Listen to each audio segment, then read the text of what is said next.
So guys, magbibigay tayo ng reaction. No? Meron pong isang vlogger na nagpa-service shop 10,000 kilometers. So gumastos siya ng 13,000.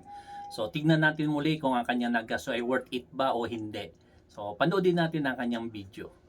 Kamusta mga tol? So pag-uusapan natin kung magkano nga ba ang magagastos sa maintenance ng isang sasakyan.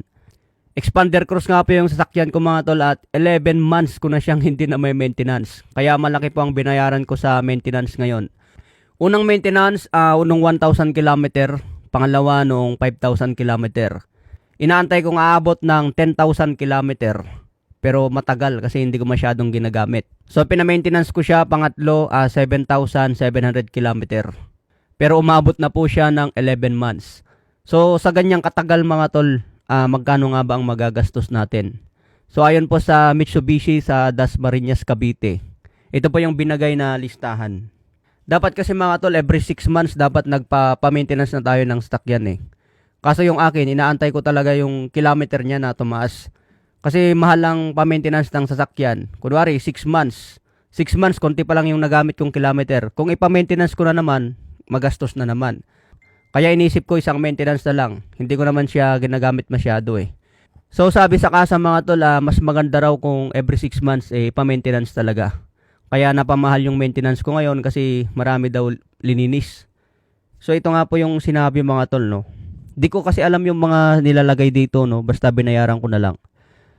So sabi dito, labor 2,600, clean front cooling oil 1,000, engine detailing 900, oil filter 410, gasket 112, sticker rad cap 10 piso, engine decarbonizer, ano kaya yon, 1,800, engine oil syempre 2,520, engine flush 540, car care kit 350, miscellaneous 400, windshield washer fluid 150, fuel treatment 330, metal treatment 1,140, antibacterial 955. Total niya 13,217. So yan nga po yung ginawa mga tol. Wala naman sira. Kumbaga maintenance lang to. Maintenance pa lang, baga linis-linis pa lang, oil. Pero umabot na siya ng 13,200. So sa loob ng 11 months na hindi ko pagpama-maintenance, ito na yung nagastos ko. So okay naman to mga tol, at least yung sasakyan natin malinis na. Kumbaga pwede na ulit mag long ride, papunta tayo ng Bicol, papunta tayo ng Norte. Kasi balak ko pumunta ng Bicol kasama yung mag-asawa ko sa yung anak ko. Tapos balak ko rin pumunta ng Banawe Rice Terraces. Dapat mag-solo ride lang sana ako, magmamotor. Kaso gusto daw nila sumama kasi hindi pa sila nakapunta ng Bicol, hindi rin sila nakapunta ng Banawe. So sabi sa kasa mga tol, mas maganda raw kapag every 6 months yung maintenance. Kahit hindi mo pa naabot yung odo o yung kilometer na tinakbo na dapat kailangan. Basta maabot ka na ng 6 months, pa-maintenance mo na. Sa akin kasi, mabot na ako ng 6 months, 2,000 pa lang yung tinakbo ko eh. Kaya nang hinayang ba ako. So okay naman yung bayad na yan mga tol, no? Kasi kung every 6 months, hatiin mo yan sa dalawa, 13,000. No? Parang gumastos ka ng 6,000 sa bawat maintenance mo every 6 months. Okay mga tol, yan lang muna. Ingat tayo lagi sa biyahe. Maraming salamat po. So guys, napanood natin napakalaki na kanyang binayaran. 13,000 ang kanyang binayaran. So kaya mag-isip-isip tayo kapag bago po yung sasakyan natin, mag-isip-isip po tayo guys kung kaya natin ang ganitong PC. So katulad ng vlogger na yan ay talagang mapera at mahaba na yung kanya pong PC para magbayad sa ganong presyo.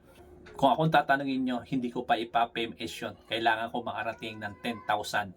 So ilang kilometers na lamang po yun at sa ganun pong situation, wala naman po gaano maraming sira at problema doon. Maaari siguro, papa-change oil ko lang yon, pero hindi ako magpapa-PMS siguro, saka na ako magpa-PMS kasi hindi naman ganong madalas na ginagamit. Pero ikaw kaya guys, kang may-ari, ipa-PMS mo ba ang sasakyan mo na hindi pa umabot ng 10,000 at magbabayad ka ng 13,000. So, kanya-kanya lamang po taong opinion. So, kung mayroon ka pong opinion, comment below. At kung nakarating ka sa last part ng video ito, huwag mo pong kalimutan mag-like, share, at mag-comment ng mga video ito. Para sa sunod na mga upload natin video ay marami pa po tayo magagawang reaction video. Salamat muli, inyong kaibigan si Mr. Pads.